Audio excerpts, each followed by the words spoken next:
Hey guys, I'm Sun. I'm a privacy and a security researcher, and you're watching the Privacy Guides. One of you asked in the comments of another episode how to go about securing your home or wireless network, and that's a great question. I'm going to start by saying that I don't trust my personal wireless network or any other wireless network for that sake, and I'm going to try to give you guys a sense of why in this episode. We're going to start by putting a few things aside.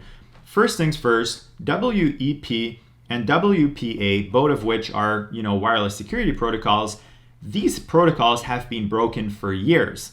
So if you have a wireless network that has no security or WEP or WPA version 1, I would really recommend upgrading to WPA 2 and use a really strong password or passphrase. That's going to take care of a lot of, attack vectors. Now, that being said, somehow those wireless security protocols are compromised all the time. One of those attacks was discovered in 2017 by security researchers, and the attack called Crack is a key reinstallation attack. Live Overflow, another YouTuber, created an amazing episode on how this attack works, and he goes pretty in depth explaining how WPA2 authentication works. And that's a good foundation on which to start researching this stuff. It actually leads to another problem that exists with WPA2 that has nothing to do with Crack. It's actually just in the specification. When we go to internet cafes and we connect to their wireless network, often they have the password for the network on a little piece of paper near the cash register. Even if that network uses WPA2, if I have the password and if I have the MAC address of a target, someone that I'm trying to hack, well, it's trivial to use Wireshark to decrypt the information that is being sent between that person's device and the access point. I'll link stuff in the description so that you guys can research that if you're interested. But essentially, that is the case for all wireless networks.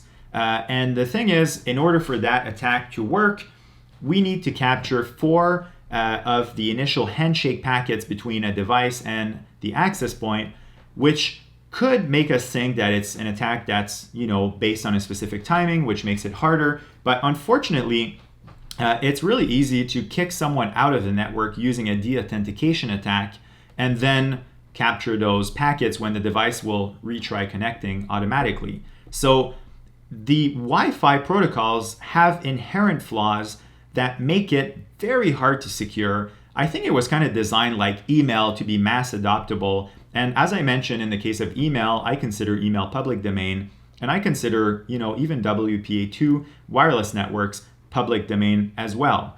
Now, thankfully, there are things that we can do to mitigate that. One of these things, as I mentioned earlier, is at home use a really strong WPA2 password, but even that's not really enough. Another thing that a lot of people tend to forget is to upgrade the firmware of routers and access points. These devices run operating systems of their own and are patched all the time by manufacturers. So making sure that the firmware of these devices is updated on a regular basis or upgraded, that is a great way of gaining additional security at home. Now, obviously, we cannot control that when we're in an internet cafe, but again, I consider all Wi-Fi networks, including my own, public domain. Another thing that we can do is use a trustworthy VPN and always connect to the internet through that VPN. Now, that comes with a significant caveat. Connecting to a VPN means that all of our internet traffic at home and when we're outside of our home is always routed through a specific provider. If that provider is not who they say they are, if they're logging all of our traffic, which, by the way, they can correlate to us using the payment method, and even if we're using Bitcoin to pay, most of the times we're going to be connecting at home so they can have a look at the originating IP.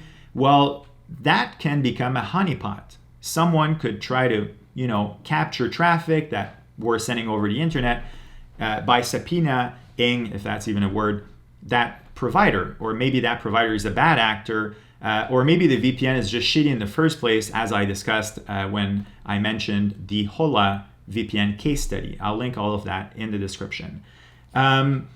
So I recommend self-hosting our own VPN, and that will be the subject of a future episode. It's a pretty heavy episode to research, so I'm going to be publishing it shortly.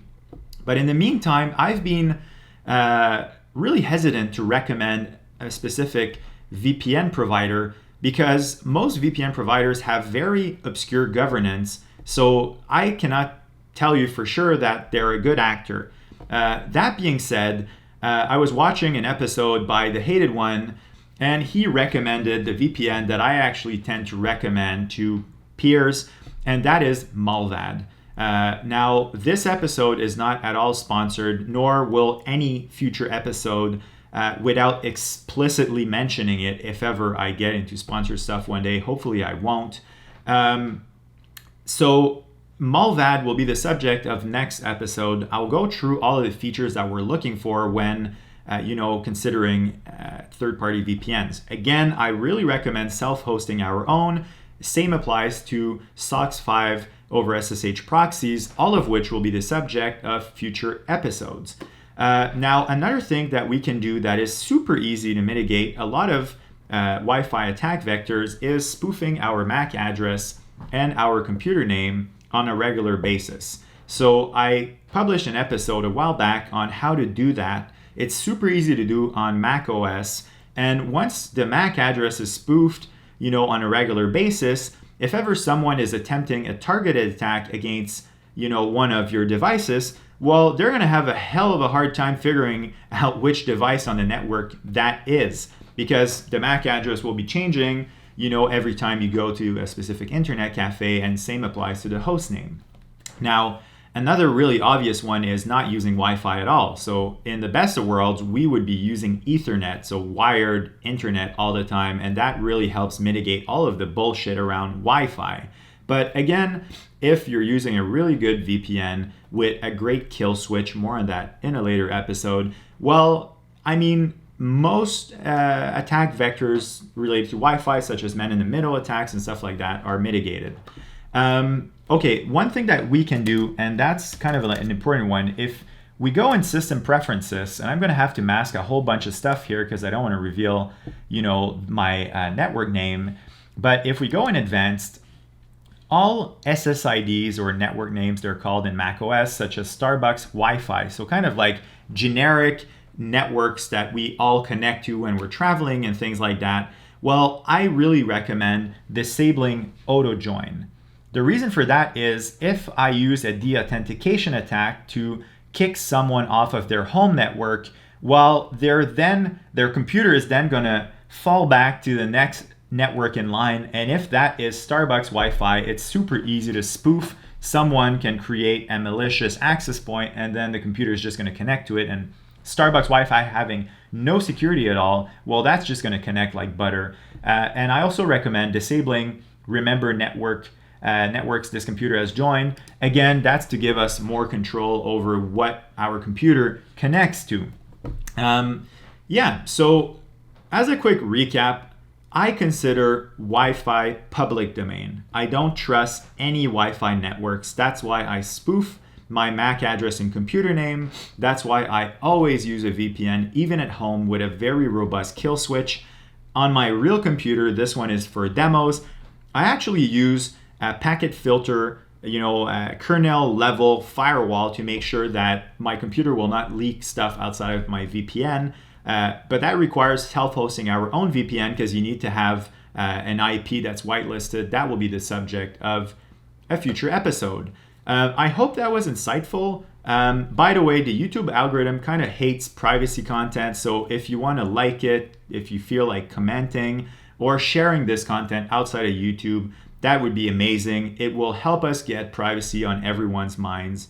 Thanks for watching, and I'll see you soon. Bye-bye.